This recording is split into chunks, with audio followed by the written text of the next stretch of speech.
It all began back in November of 1962. I was living in a small town in rural Iowa. Back then, everybody knew everyone else like family. It was a safe place, that's why my family settled down there back when the area was a barren patch of farmland. Through the entirety of my teenage years, I was close with a young woman named Margaret. I can practically see her now. As time went by, our relationship grew. After high school, we bought up her uncle's house on 4th Street and slowly learned to live together as a soon-to-be married pair. This was a struggle, to say the least. Back when I was a younger man, I had a fiery temper that seemed to grow as we became closer to one another. I remember one specific instance when I heard she had damaged my father's vehicle. I lashed out at her with a nearby object. I had never regretted anything more in my life. It wasn't even her fault. Every morning for the next month, I would come downstairs to see the mark on her face and immediately get too overwhelmed to speak. It was a wonder she kept me around. One night, everything fell apart.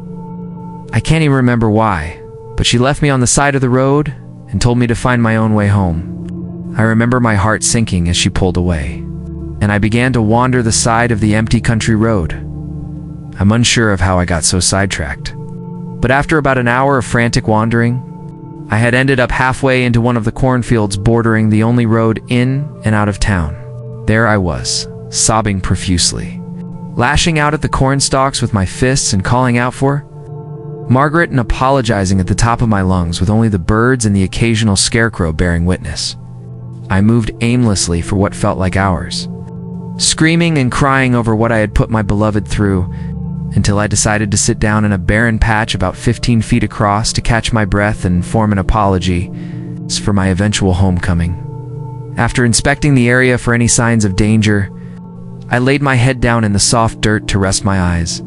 Several hours of tear-free sleep passed before I was pulled awake by rustling in the stalks. My heart skipped a beat, and a chill ran down my spine. I bolted upright. Before me, a massive shape, garbed in a shimmering black cloak, slid out from the rows of crops.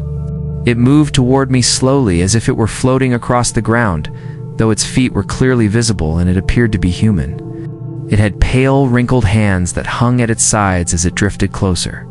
It drooped its hooded head and spoke squarely into my face in a dry monotone. "Good evening, traveler." Stunned, I got up from the dirt and asked, "Who are you?" He answered, "Just a man on his way to a meeting." I looked at him, bewildered.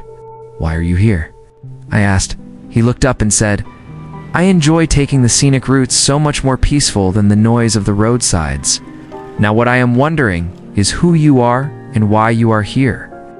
As I look back, I am surprised at how eager I was to reveal so much of myself to a total stranger. "My name is Robert," I said quietly. "My companion left me out here because we got in a fight, and I reacted badly and she cried and the tears were welling in my eyes again. "Say no more, friend," the man interrupted as he waved his hand. "I offer you a proposition. You may come with me, attend my meeting. My friends and I shall help lift your spirits, and we will take you back to your home in the morning. How does that sound?" A smile slowly formed on my face as I thanked the hooded figure.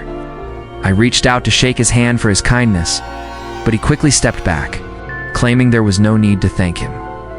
Together we made our way through the remainder of the field and into the forest that formed a border between patches of farmland. As we walked, I had more time to examine my new companion's figure. He was an unusually large man, to say the least, with hands that could easily cover my own twice over. Blending into the trees themselves, he stood much taller than me. He moved with surprising agility for someone of his size, darting through the branches and over roots at a speed a bit slower than a jog. I had to walk nearly twice as fast to keep up. His robes still shimmered as they did in the cornfield, though the moon was no longer visible. Oddly, no matter how fast the man moved, his hood never failed to conceal his face. Growing bored of silence, I started a conversation. "So, what's your name?" I asked. The man glanced down and told me, "You may call me Valentine. It is one of my many names." "Okay, Valentine, who are these friends of yours, and what is this meeting, and where are we going?" "Just a meeting, friend, held here in the woods with some close acquaintances of mine." "You needn't worry about it, Robert. Think of it as more of a gathering. It will take your mind off your troubles. It was at this moment I realized I was doing the exact opposite of what good judgment would suggest. I was found lying in a field and decided to walk off with some strange hooded man to go meet his friends in the woods. Heartbreak can drive people to do some unwise things.